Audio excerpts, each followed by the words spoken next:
had some technical issues. Without further ado, I'm going to hand straight over to Laura, who's going to be running this meeting, talking about supporting students with their mental health. So thank you so much, Laura. Straight over to you. Thanks for the introduction. I'm just going to share my screen now. Please, can you let me know if you can't see any slides?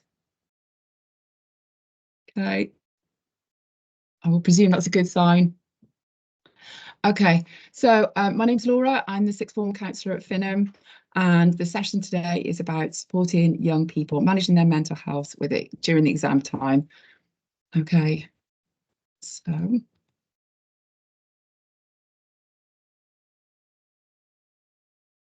I wanted to start by saying that teenage years are a really difficult time. There are times when there's massive, huge hormonal changes, massive behavioural changes, neurological changes. We typically see that empathy goes down, risk-taking goes up. There's just loads of things that are going on for teenagers. And then we're going to throw in the most important exams that they will be taking. So it's understandable at this time that things are going to feel really stressful, are going to feel really overwhelming. We'd expect students to be feeling stressful at this time because it's such an important time. Students will be thinking about what this means next for them. So these aren't just exams, they're exams that lead on to university, they're exams that lead on to the job that they want. These are the exams that will lead on to the career that they hope to get. So there's so much thoughts and feelings bundled up all around this. And when we're getting that stressful behaviour, when our body is feeling stressed and overwhelmed, often our speaking and our thinking brain aren't working very well. So hopefully the presentation will go through a few things about things you might notice and things that might be a little bit helpful. I wanted to start by thinking about the connections between thoughts, feelings and behaviours. So with those connections, that would be, the thought might be, I'm going to fail. The feeling might be, I feel really sick and overwhelmed. And the behaviour might be, I'm not going to revise. And what we want to do is to really encourage students to be kind of staying present, focusing and acknowledging what those thoughts and feelings are and how they can be making conscious decisions about what they want, what will be positive for them and how they can move forward in a really positive way. We want students to be approaching their exams as calm and as confident as possible. I did a presentation this morning to all the year 13s during the assembly and one of the things that I spoke to them about was talking to themselves like they would talk to a friend. And it's about them encouraging them to think about how they can be kinder to themselves. Often our internal voice can be really critical and it can be really negative. And it's not the same way that they would talk to a friend, or as I would really certainly hope not. They would never say to a friend, oh my gosh, I'm going to fail. They never say to a friend, you've not done enough work over the last 2 years. There's no point you trying now. They would never say, you know, you're not going to get what you want. You're not going to be able to do the career that you want. Yet that is what they tell themselves. So it's really about encouraging wherever possible that they are going to take care of themselves. I know certainly when I'm feeling stressed and overwhelmed, actually, I need to be a bit kinder to myself and I need to take care of myself and do the things that will be helpful. The next slide I'm going to show you is just about how they can challenge some of their worries, things that it might be helpful to think through. Really, like I mentioned before, it's about them trying to stay present. So trying to stay focused on what is the best thing that they can do right now so that they can feel better. Do they need to go for a walk? Do they need to call their friends? Do they need to do half an hour of vision? What is the best thing for them? So I quite like this slide because it kind of goes through how we can transform those negative thoughts to potentially a more helpful kind of version. And actually, as a parent or a carer, maybe your role in this is to be the co-regulator. Your role might be to provide that helpful version of what they could be thinking. A really nice way of doing this is to reflect back what they're saying. Wow, it sounds like you're feeling really overwhelmed at the moment. And then kind of come in with this perhaps more helpful, friendly version that they can then take on board. Really, we need to be that co-regulator for them. so that they can feel like they've been heard, but also that we can propose that a different thought that might be more useful for them. So transforming "I can't do this" to "that sounds like you're feeling really overwhelmed right now. You can only try your best. If you don't succeed, there will be another way. You know, I really believe that you can do this." And then it's following it up with, "What can I do to support you?" Just be as nurturing as possible during this quite difficult time. I wanted to recognise that I really understand that this is not just a solo part in your life, and that the family will have other pressures. There will be work, there may be younger siblings, there may be older siblings, there may be caring responsibilities. There's a lot going on. Please have a think about how you can take care of your own mental health during this time as well. It's quite a stressful time, but it's not a permanent time. Come kind of 28th of June, this will all be a distant memory, and they will wake up in the morning and they will take a deep breath because they don't need to do any revision. And hopefully you will be able to take that deep breath as well and go, "Oh, we got through that time." Really keep the communication open, but have a think as well about things that they have, their responsibilities and commitments within the household for the next month and a half. Do they need to unload the dishwasher? Can you turn a blind eye to the plates and cups that are stacked up in their bedroom? What are the things that might make things just a little bit easier? I do really like the idea of them still being engaged in the family. I know certainly my son, when he gets stuck in a rut in terms of revision, I can feel him getting overwhelmed and stressed. But if I can say to him, "Mate, just come outside, or come for a quick walk with me, or just go play rugby with your brothers," then he can able to take a step back. But often that family and that connection with you will be what helps to ground them. But please open that communication about what they want and what might be helpful for them. I know that you know this, but the basics really matter. So please have a think about sleep and diet. So for sleep, teenagers ideally need to be getting 9 hours sleep. And certainly when they go on study leave, there might be a bit more flexibility to ensure that they can get those 9 hours. It's really important they're eating regularly, that they're drinking lots of water. It's really important to think about their health. We cannot control what the weather is like and if it's a high pollen count, but we can make sure that they've done the revision that they want, so they feel comfortable and calm and confident. And we can make sure that they've got their hay fever tablets. Think about things like repeat prescriptions.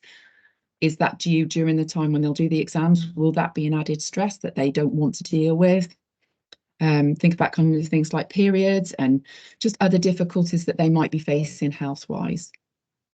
One of the things that kind of been thinking about is when students go on study leave, they lose the walk to school, they lose walking around at lunchtime, they lose moving around to class, and actually that exercise and that time outside can be really helpful for them.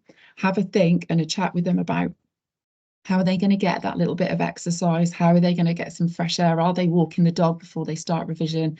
Are they popping to the shops at lunchtime so that they can get a bit of time where they're outside and they can help to just regulate things a little bit for them? Screen time is a battle, I'm sure, in almost every household, but it might be that they need to think a little bit about screen time so that they can feel a little bit more in control of their mental health.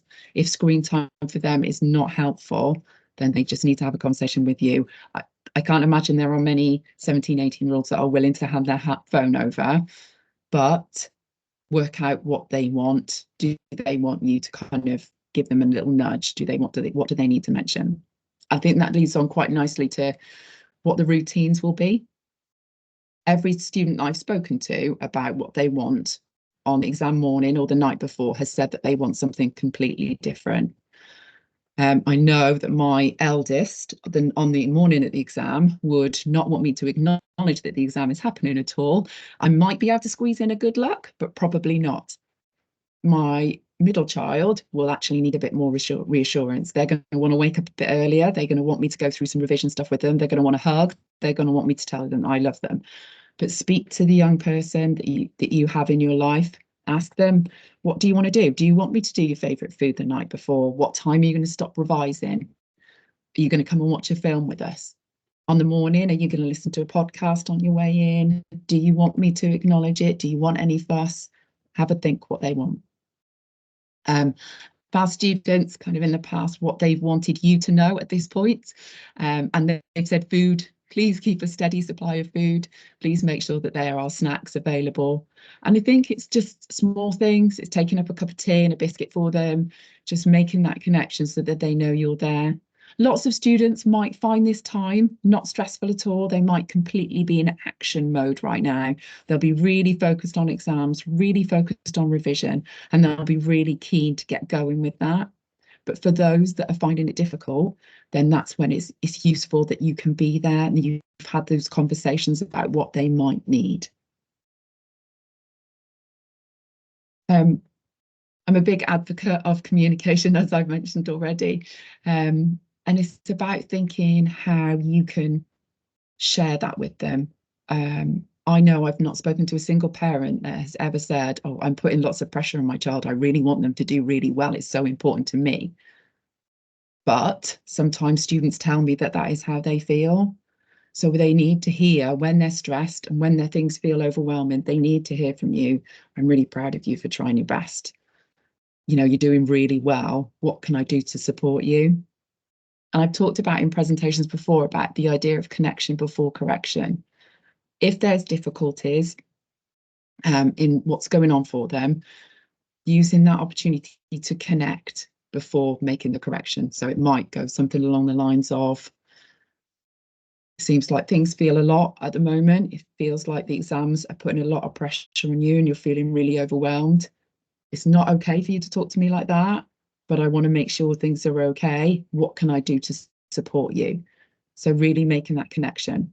And also with communication, I really like WIN. So the idea of I wonder, I imagine, I notice. So that might be, I wonder how you're feeling. It's the last day of school tomorrow. Gosh, I remember when you started and what that seems like yesterday. I wonder how you're feeling. I imagine you're feeling a little bit stressed because I know you've got 2 exams tomorrow. Is there anything I can do to support you? Is there anything you need? How are you feeling? Or it might be, I noticed you spent quite a lot of time in your room in the last couple of days and you seem quite tearful. Is everything okay? Is there anything I can do to support you? Just really keeping that communication going, being that constant for them, providing that nurturing and caring environment for them, which seems so crazy when they are 17 and 18 years old. But this is a really stressful time, and I think this is the time that they really need that. With regard to practical steps, please have a chat with them. I did talk today about making sure that revision doesn't seem completely hideous all the time, and we wouldn't want that to be the case. I know it's going to be hard and there's going to be a lot of content they're covering, but there are ways of making it a little bit easier. So have a chat with them. Are they doing YouTube videos? Are they doing flashcards? Are they doing Quizlet or mind maps or timelines? Are they doing past papers? What do they need from you? Do they want you to check in on them? Some students have said they want their parents to test them. Some students have said that they want them to just to be checked on to make sure that they're doing some revision. So just have a chat about what that looks like. By this point, usually students are pretty ready and really know what they're doing, but it's not too late to kind of have that discussion with them. And I think it's nice to think about where they can be doing their revision. Can they do some revision in the garden? Can they do some revision with friends? Will they use the library? Are they going to spread out all of their notes all over the lounge floor and use different coloured paper and pens? What can they do so it doesn't feel quite so monotonous? Because when they lose that social contact and that potential daily academic support from being in lessons when they go on study leave, it's really important to think about how they can vary it and what they can do to stay in control and feel supported. There might be some little rewards, it might be some bigger rewards. It might be that you're planning a break, or it might be taking them out for a meal, or it might be going for a walk with them and going and having an ice cream. Think about what rewards they might want. It's okay. If students are doing some really solid revision in the day, it's okay for them to meet up with friends for dinner or to hang out with friends. That's okay. They need that rest and relaxation.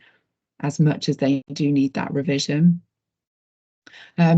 I really like breathing exercises. I think meditation, and there are guided meditation and guided mindfulness exercises on YouTube that they could access. But a nice one to remember is box breathing. So box breathing is where you breathe in for 4 through your nose, you hold for 4, breathe out through your mouth for 4, and you hold for 4. And it's a really quick way of telling your body that you are safe and releasing, kind of bringing that anxiety level down so that their thinking and speaking brain can be working. And I said it's important to think about breaks as well. I'm going to tell you a little bit about emergency planning, and it might be that your student doesn't need emergency plans, that they are okay, they're capable, they're managing things really well, they've taken active steps in terms of managing their mental health. But I think it's quite a nice idea, and I did talk to students about this today, for them to have a think about what their emergency plan might be. So when I was doing my A-levels, there was a particular thing that I was really struggling with. I could not get it, could not understand, I couldn't remember it enough. It was just something I was really struggling with. So I went downstairs, I had a good cry, and I had a hug from my mum, and I had ginger cake and custard, and she sat down with me at the table, and we went through how there might be a different way for me to remember it. Another time, much later on, I was having my kitchen redone, 3 small children, there was builders and dust everywhere, it was complete chaos. I was trying to cook for them on the lounge floor, and I was finding it really difficult. And one day I just had a good cry, I had a hug from my husband, we ordered Domino's, we got our duvets, and we watched a film. And I still remember that feeling of going, oh, it's going to be okay.